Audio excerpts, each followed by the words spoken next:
Hi guys, myself Praveen and welcome to my YouTube channel Exam Maths। तो कैसे हैं आप सभी? आई होप आप सभी अच्छे होंगे और फैंटास्टिक होंगे। तो फिर चलिए जल्दी से कॉपी पेन उठा लीजिए और हेडिंग लगा लीजिए HCF LCM of higher power.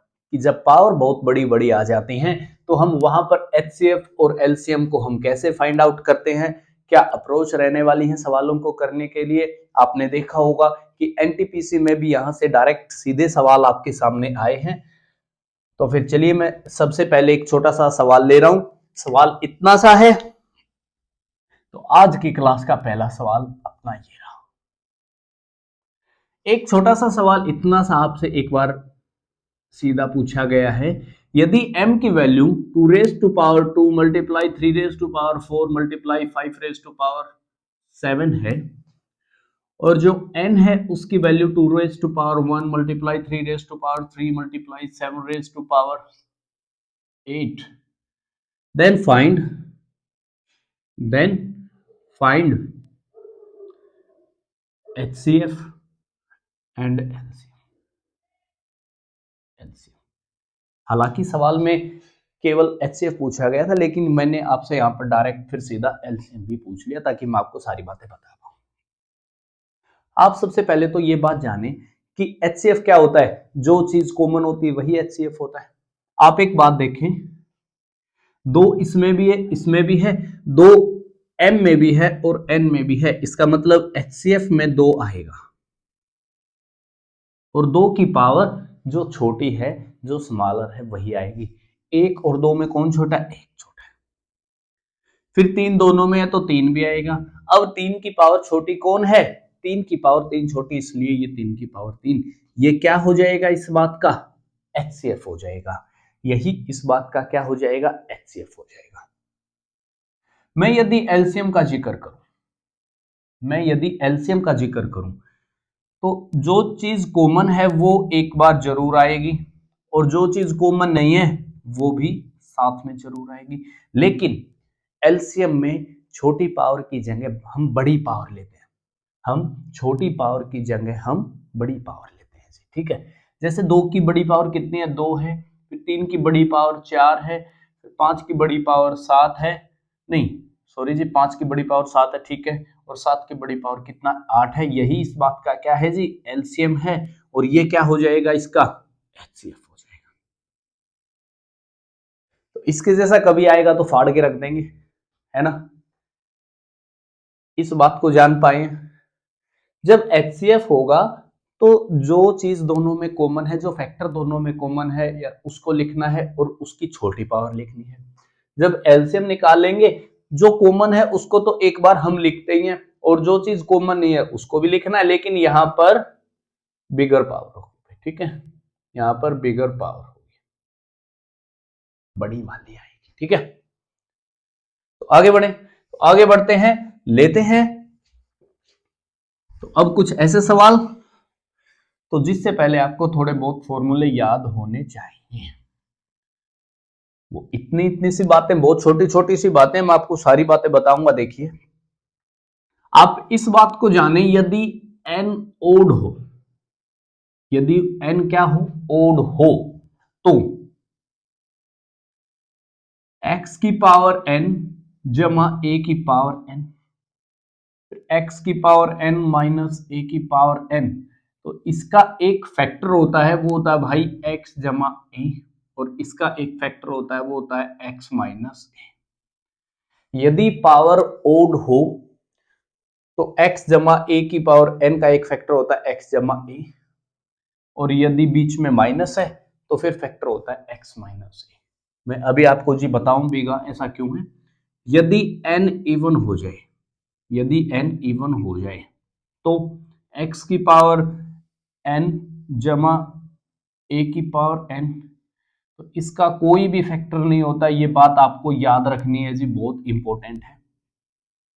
x की पावर n माइनस a की power n, x minus a और x माइनस, ये दो इसके फैक्टर होते हैं। ये दो इसके क्या होते हैं जी? फैक्टर होते हैं।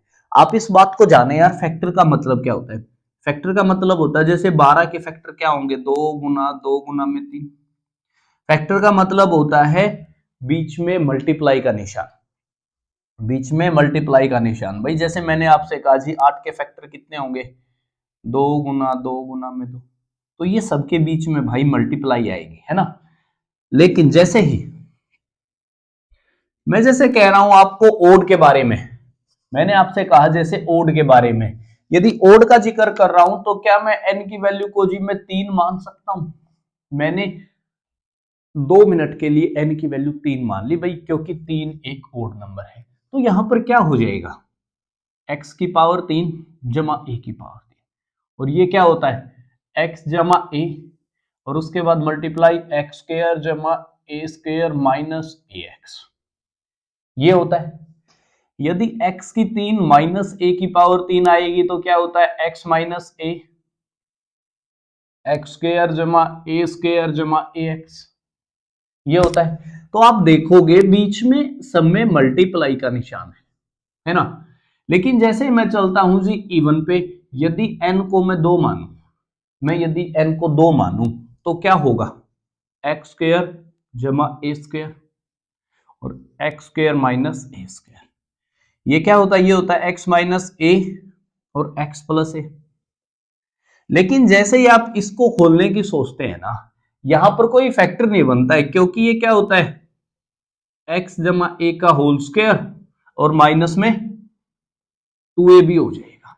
आप देखोगे सब में मल्टीप्लाई आ रही है, लेकिन ये अकेला ऐसा है जिसमें कोई भी मल्टीप्लाई नहीं है, इसलिए ऐसा बोला जाता है कि x की पावर n जमा a की पावर n में यदि n एक सम संख्या है तो उसका कोई भी फैक्टर नहीं होता, वो यहां से नहीं होता, वो इसलिए नहीं होता जी, इस बात को समझ लेना। तो आगे बढ़े, तो मैं इसको हटा देता हूं और इसको जी यहां पर लिख देता हूं no any factor, no any factor, no any factor, ये बात यही है जी, जान पाएंगे ना। तो मैं एक छोटा सा सवाल ले रहा हूं ताकि मैं आपको ये बातें बता पाऊं, जैसे तो इसको हटा देते हैं हम और इनको अभी हम जी लिखा रहने देते हैं, इनको अभी हम लिखा रहने देते हैं और एक छोटा सा सवाल लेते हैं जी आया हुआ आपके पेपर में, आपके पेपर में जो सवाल आया है उसको ही ले रहे हैं। n is equal to even, n क्या है, इवन है, n क्या है जी, इवन है। तो देखिए एक सवाल इतना सा आपसे पूछा गया है कि 3 की पावर 25 जमा 1 तथा 3 की पावर 35 जमा 1 का HCF बताओ, का HCF बताओ। ये भी सवाल आपके पेपर में पूछा गया। तो आप एक बात बताइए मुझे, ये जो 3 की पावर 25 और 3 की पावर 35 है, मुझे यहाँ पर बेस को सेम बनाना है, यहाँ पर मुझे बेस को सेम बनाना है। आप एक बात देख रहे हैं, यहाँ पर एक 5 है और यहाँ पर भी एक 5 तो है कम से कम, तो क्या मैं इसको ऐसा लिख सकता हूँ 3 की पावर 5 और उसकी पावर 5 जमा में 1 की पावर 5, हाँ कि ना। और इसको मैं क्या लिख सकता हूं, ये हो सकता है जी 3 की पावर 5 और उसकी पावर 7 जमा में 1 की पावर क्या 7 हो जाएगी।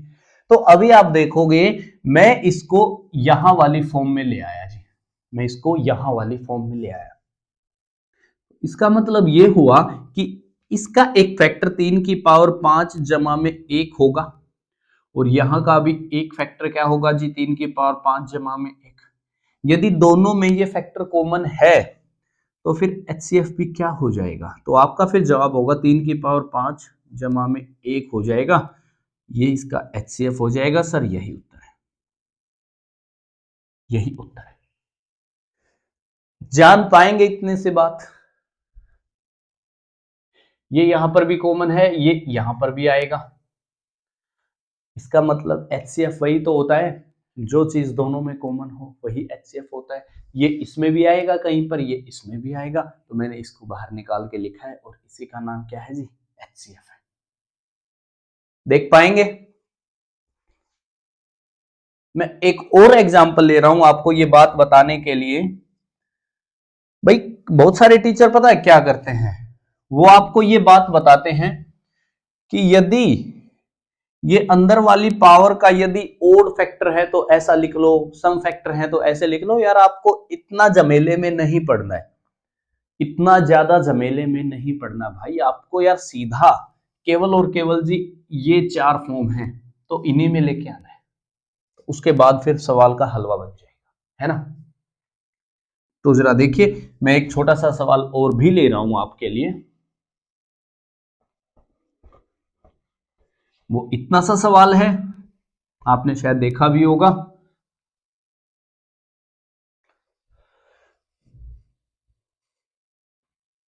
एक सवाल ये आपसे एसएससी ने बहुत बार अपने पेपर में पूछा है और शायद सवाल आपने देखा भी होगा। 3 की पावर 3 और उसकी पावर 333 जमा 1 और 3 की पावर 3 और उसकी पावर 334 जमा में 1 का एचसीएफ बताओ। एचसीएफ बताओ, का एचसीएफ बताना है, एचसीएफ बताओ। तो जरा आप इस बात को समझे भाई, ये क्या हो सकता है। मैं इसको क्या लिख सकता हूं, 3 की पावर 3 और उसकी पावर कितनी है, 333 है, जमा में 1 हो जाएगा। लेकिन जैसे मैं इसको देखता हूं ना, तो मैंने इतनी सी बात सोची कि ये 3 है और 3 की पावर 1 गुना में 3 की पावर 333 लिख लें तो, और जमा में 1 लिख लें तो, और फिर जमा में हम 1 लिख लें तो, यहां से ये चीज होती है a की पावर x गुना में y है, तो मैं इसको क्या लिख सकता हूं, a की पावर x और उसकी पावर क्या, y। ऐसा हो सकता है। तो क्या मैं इस चीज को ऐसा भी लिख सकता हूं, 3 की पावर 3 और उसकी पावर 333, इसकी पावर 1 जमा में 1 की पावर क्या, 1 की पावर क्या, 1। और यहां पर जो चीज है मैं उसको ऐसा लिख सकता हूं, 3 रेज टू पावर 3 और 333 और उसकी पावर कितनी है, 3 है कि नहीं। और ये 1 की पावर में क्या लिख लूं जी, 3 लिख लेते हैं और इसको हटा देते हैं।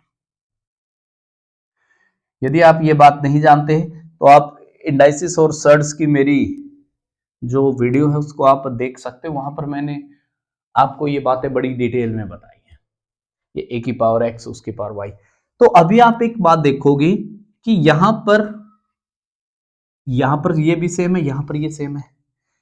ये वाली जो चीज है ना भाई, ये वाली जो चीज ये इसमें भी है और इसमें भी है कि नहीं। और यहां पर पावर 1 है और यहां पर पावर कितनी है जी, 3 है। तो आप एक बात बताना, 1 और 3 दोनों के दोनों क्या है, दोनों के दोनों क्या है भाई, ओड नंबर है। इसका मतलब ये पहली वाली बात ही होगी। इसका मतलब ये हुआ कि यहां का एक फैक्टर जो होगा वो होगा 3 की पावर 3 और उसकी पावर 333 जमा 1, और यहां का भी जो एक फैक्टर होगा वो होगा 3 की पावर 3 333 जमा 1। यदि ये फैक्टर दोनों में कॉमन है तो इसका मतलब ये हुआ कि एचसीएफ भी यही आएगा, जमा 1। यही क्या हो जाता, एचसीएफ हो जाता, यही क्या हो जाता, एचसीएफ। यदि इसी में आपसे वो एलसीएम पूछ लेता, एलसीएम, तो इनमें जो बड़ी पावर है वही उत्तर आ जाती है। जैसे 3 की पावर 3 और उसकी पावर 334 जमा 1, यही इस बात का क्या हो जाता, फिर एलसीएम हो जाता। जान पाएंगे। आपने देखा होगा कि एनटीपीसी के पेपर में ऐसे सवाल आपसे काफी पूछे गए हैं जी, बहुत ज्यादा सवाल आपसे इसी बात पर ही पूछे गए, है ना। तो ये वो बातें थी एचसीएफ एलसीएम के बारे में जो आपको जाननी थी। ये चारों आपको याद रखने, ये चारों फॉर्मूले आपको याद हो जाने चाहिए। जब तक ये याद नहीं होंगे तो आप बातों को नहीं समझ पाओगे भाई, ठीक है। तो फिर चलिए मिलते हैं अपनी अगली वीडियो में, जब तक के लिए टेक केयर, बाय बाय, अपना ख्याल रखिए, ओके।